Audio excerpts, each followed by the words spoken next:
Graça de Deus, a paz do Senhor Jesus Cristo. Sou sua irmã em Cristo e hoje eu quero estar falando sobre o que dizem as minhas vestes. Esse é o tema que eu quero estar falando, que é sobre as vestes de uma mulher cristã e como ela deve se vestir. Vamos para a leitura da palavra que está em 1 Timóteo, capítulo 2, versículo 9. Diz assim: que do mesmo modo as mulheres se ataviem com traje honesto, com pudor e modestia, não com tranças ou com ouro, ou pérolas, ou vestidos preciosos, mas como convém às mulheres que fazem a profissão de servir a Deus, com todas com boas obras. Amém, meus irmãos? Esta é a palavra de Deus. Você sabia que as suas vestimentas transmitem uma mensagem? Nesse texto aqui, a gente vê alguns princípios a serem observados pelas mulheres cristãs por ocasião da simples atividade de se vestir. Vejamos, existem vestimentas mais santas. A Bíblia determina que tipo específico de roupa deve fazer uso a mulher de Deus? É pecado enfeites? Então a resposta para esta pergunta está na palavra de Deus, que impõe 3 requisitos a serem observados pelas mulheres que desejam glorificar a Deus com sua aparência. Quer comais, quer bebais ou façais qualquer outra coisa, fazei tudo para a glória de Deus. Em 1 Coríntios 10, 31.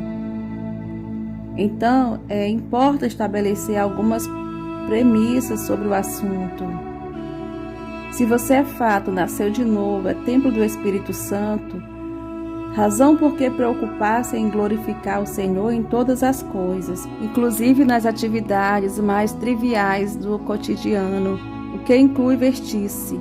Deus não está interessado unicamente na intenção do seu coração, de modo que de nada adianta dizer que deseja agradar ao Senhor sem fazer nada neste sentido. Então, palavras vazias sem atitude não significam obediência. Em João 14, 21, sim, Deus está interessado em seu corpo e no modo como ele se apresenta diante da igreja e diante da sociedade. Você é o templo do Espírito Santo, Romanos 6:1, Coríntios 3:16. Então as suas roupas revelam-se. De fato, você nasceu de novo. Você é responsável quando pelo seu procedimento desperta o pecado no outro. Andar coberta dos pés à cabeça também não significa santidade, mas a mulher santa veste-se de modo agradável ao Senhor.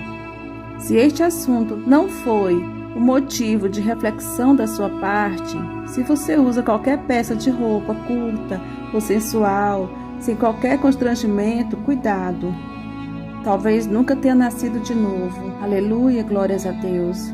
Entretanto, se o assunto desperta o desejo sincero de adequar o seu procedimento à palavra, voltemos aos princípios nela estabelecidos. Primeira, decência. Paulo exorta a igreja a vestir-se decentemente, isto é, de modo respeitador. É reservado e decoroso, preocupar-se em mostrar-se conforme ao que se espera de uma mulher de Deus.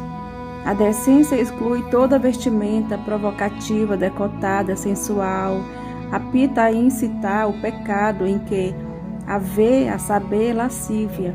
E em segundo, a modestia. Esta informa que a mulher deve vestir-se de modo comedido, simples, sem ostentação, não preocupada em chamar a atenção de quem a vê, priorizando glorificar a Deus com suas boas obras e não arrancar elogios pela sua aparência e preço das peças que usa. A falta de modestia também desperta o pecado do outro, a saber, a inveja. Em terceiro, sobriedade. Este último princípio impõe equilíbrio, bom senso e moderação no vestir-se. É o contrário de exagero e excessos.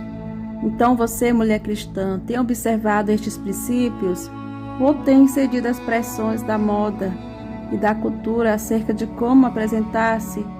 Qual é a mensagem que as suas vestes têm transmitido? Suas roupas revelam santidade ou confrontam os fundamentos da sua fé cristã?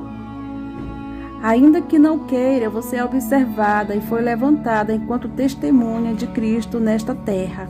Não se trata de agir ou viver conforme a sua própria vontade, mas entregar-se à vontade de Deus revelada na palavra dele. Faça uma análise da sua vida, um autoexame, avalie-se, pondere sobre o modo como tem se apresentado no trabalho, escola, igreja e etc. E de modo sincero, esteja disposta a abandonar toda prática que prejudica sua comunhão com o Pai. Queira ser reconhecida como alguém que leva a sério a vontade de Deus, glorificando em tudo que faz, e não como alguém que não vive o que diz, crê ou que mais se destaca pelo escândalo que provoca no próximo. Que o Senhor nos abençoe. Fique todos na graça e na paz do Senhor Jesus Cristo.